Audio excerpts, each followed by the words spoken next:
Now, our next speaker is not from Ghana. Like the minister said, he's from our big brother country, Nigeria. He's done so much for himself and for businesses both home and abroad.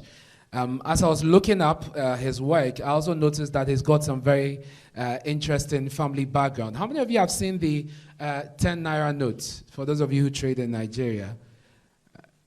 How many of you have seen that? You have? Oh, definitely. Well, the man on the note is his grandfather, and so I hear he has a lot of money. He owns all the 10 Naira notes in Nigeria. But ladies and gentlemen, he's done so much for himself, managing businesses, huge portfolios, and building careers as well. Let's welcome our next speaker. He is the CEO of Blackstone Equity Limited in Nigeria, Dr. Sam Ikoku, founder and CEO. Thank you very much, Doc. The podium is yours.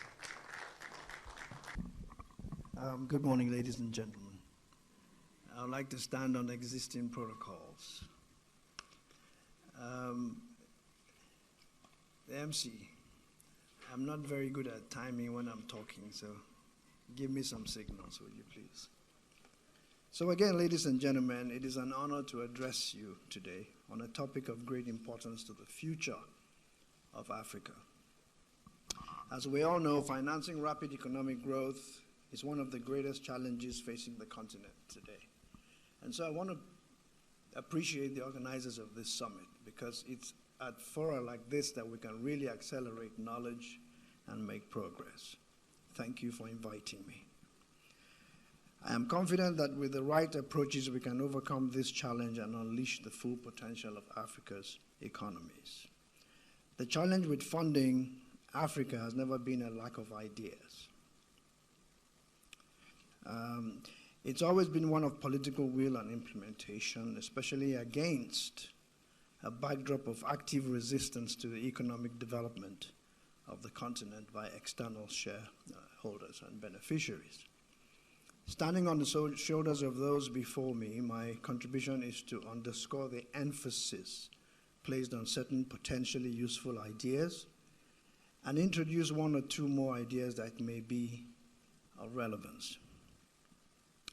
Let me start by telling you that I have, and I believe I can add, why I believe I can add to this discussion. As Chairman and CEO of Blackstone Private Equity, not to be confused with Blackstone Group out of New York, we are unapologetically focused on Africa. That means we begin where the arguments against investing in Africa is concluded. As a result, we are focused on alternative financing strategies and mechanisms. We start by asking how African governments, businesses, and entrepreneurs can access pooled capital if they have to be subjected to inflexible regulatory rules designed for developed economies. I personally have been in this space for 30 years, and that means I have a pretty good idea of what I'll be talking about. I know we are aware of the fact, often repeated, challenges regarding growth finance in Africa, the need to improve the business environment, the need to foster political stability, the need to invest in infrastructure, promote regional integration, and so on. And while I agree, I believe what is important is how all of this should be funded. I have come up with 10 suggestions I'd like to share with you at this summit. But let us first be clear about the role of government. We've heard the Ghana Investment Promotion Commission speak, very good. We have the same with NIPC in Nigeria, and we want to see that some of these policies are really, really put into place as soon as possible. Government should focus on these policies and regulations to create the right environment for private sector investment in key sectors. It is also important to stress the active resistance from external funding sources for the development of Africa. We have to wake up to the reality that Africa's wealth, human and natural resources, can only benefit the rest of the world if it is retarded in some way for as long as possible. Without sounding like a beret-wearing revolutionary, I think it's time for us to really wake up and try and do things ourselves here on the continent.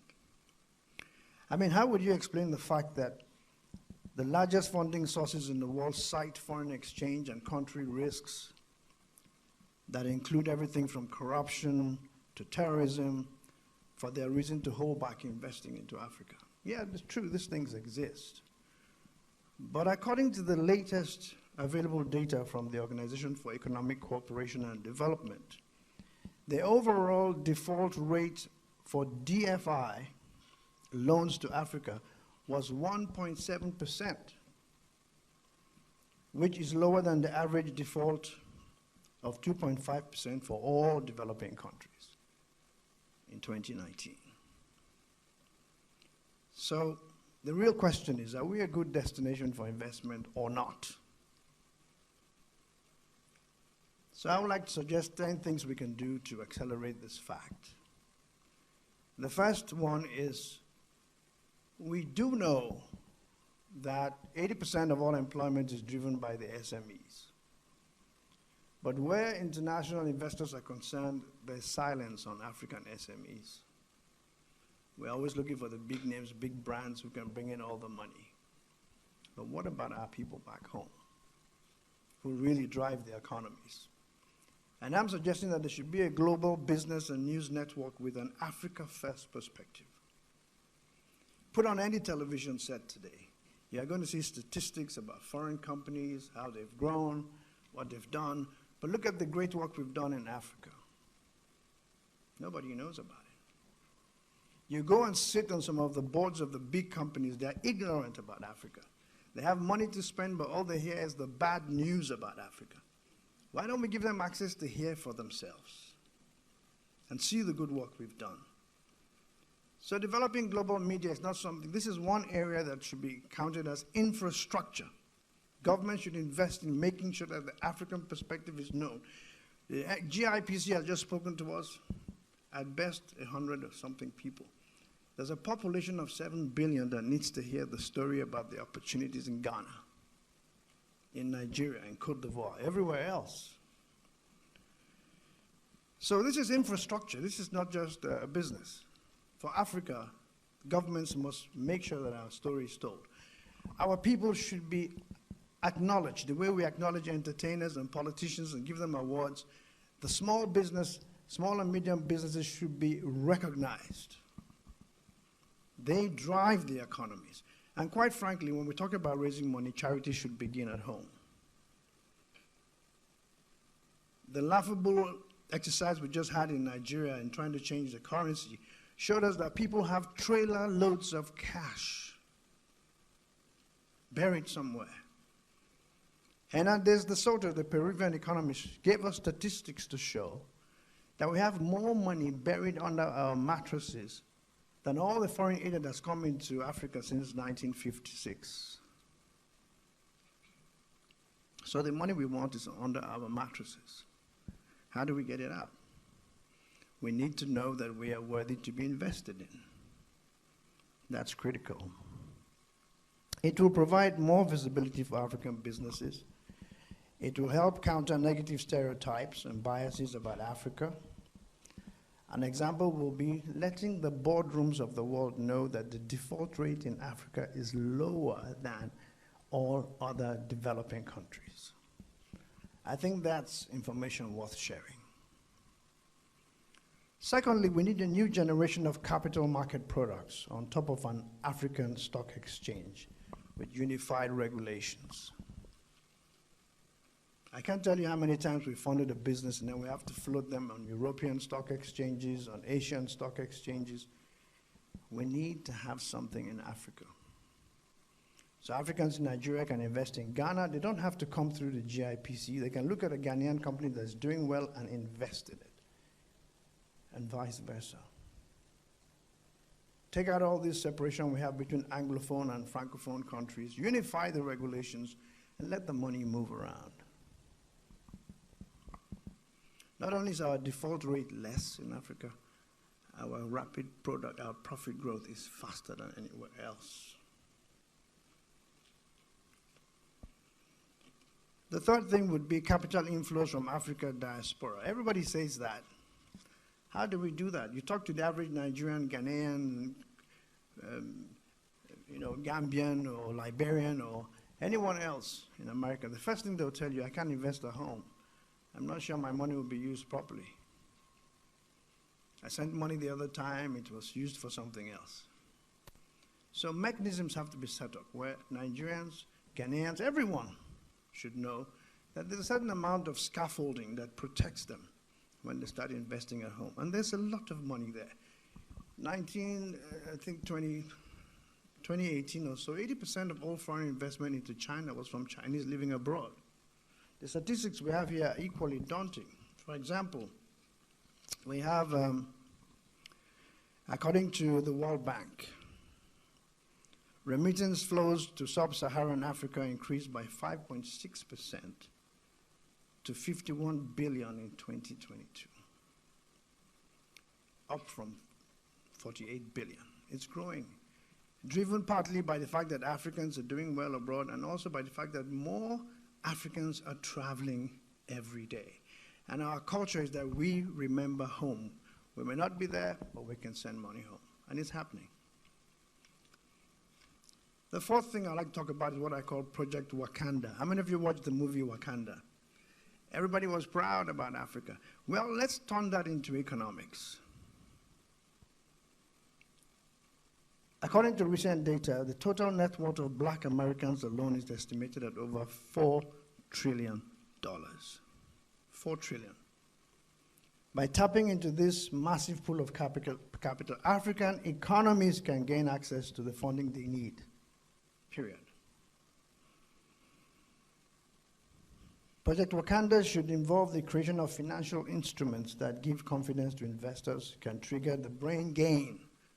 For a change, let's have a brain gain, where we can prioritize the participation of all blacks in procurement of consulting, engineering, and other opportunities that can help drive the success of African businesses.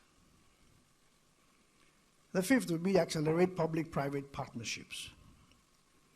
It's not a new idea, and we all know what these things can do. In 2019 alone, total value of PPP projects in Africa reached 31.8 billion. As of 2020, just 1 year, the World Bank says it jumped to $170 billion, spread over 335 active public-private partnership projects in Africa. It's a great opportunity to move forward, and we should encourage them. In Nigeria, I've seen where the infrastructure concession has made it a little bit, I won't say cumbersome, but not very articulate on how to pursue these PPP projects. You can't have the same time, you can't have the same methods for road construction as you would have for education, for example. So we should be flexible and make it easy for these PPPs to take place. The sixth one is just to leverage regional competitive advantage. We don't need to take money and put it into every country in Africa. Let money go where it has competitive advantage in Africa. You know, this concentrated capital, for example, in West Africa, agriculture, natural resources, Southern Africa, mining, industrialization, Eastern Africa, science and technology, telecommunications. We can, when you focus capital based on regional competitiveness, what happens is that you have existing data, existing track records, and reduce resistance to investing. Prioritized investment in intra-African transport and haulage. Everybody knows that. The Trans-Africa Highway Network, which spans 57,000 kilometers, has the potential to boost trade and economic integration. But there's more to that. Improving transport infrastructure and reducing trade barriers has the potential to significantly increase the trade, but to do a lot more than that. Remove the boundaries, make it possible for our investment pools to increase, our investment opportunities to increase on the continent, and maybe some of you who have money under your mattresses might decide to bring some of it out. We must build Africa's military-industrial complex. What has this got to do with economic development? Think again. If you notice how places like the Democratic Republic of the Congo cannot find money to have systemized, organized, large-scale industrial and mining, but can find the equipment to fund armed conflict, it's very troubling. But since African governments must also spend on security, then building military-industrial complexes can be a strategic move for African economies to spur growth and development. These companies focus on the production of military equipment and technology, but they also have the potential to boost education, research, and design of consumer products, thereby creating jobs and driving economic growth. We have examples in Egypt, South Africa, Brazil, India. But for lack of time, I'll just skip over that for now. Create a tax haven within Africa. It's not enough to say, oh, people are stealing money and the money is going out of the continent and all of that. Well, how can we also have structures that can help keep some of that money here? And one of that would be to create a tax haven within Africa. Why should the money sit in Panama? Why should it sit in Guyana? Why should it sit in Switzerland? Why can't it sit somewhere in Africa? By creating a tax haven within Africa, countries can offer incentives to businesses to invest, such as lower taxes, tax exemptions, and so on. But please, let's not confuse tax havens with free trade zones. They're not the same thing. And finally, I think private equity companies in Africa should truly embrace the Africa Continental Free Trade Agreement. This agreement represents significant opportunity for Africa-focused private equity firms to drive rapid economic growth. If we can work together across the continent, we can increase the pool of capital, increase the value of what we do, increase the liquidity of our portfolio investments, and share deep knowledge hidden in the private equity companies because of their broad portfolio that can help develop the general economy. If there's time during the discussions, maybe we can all discuss preparing for a world where there's a de-dollarization of foreign reserves. That would be interesting for Africa as well. So I want to thank you so much for listening to me. I'm going to, I believe the notes will be available in the communique, and I'm available during panel discussions to take any of this to a logical conclusion. So I have put these ideas together for us to consider, but I hope I have made the point that going forward, it is the private sector which must roll up its sleeves and get to work. The rewards are well worth the effort. Thank you very much. Come on, let's do it better for Dr. Sam Ikoku. Thank you very much, Doc.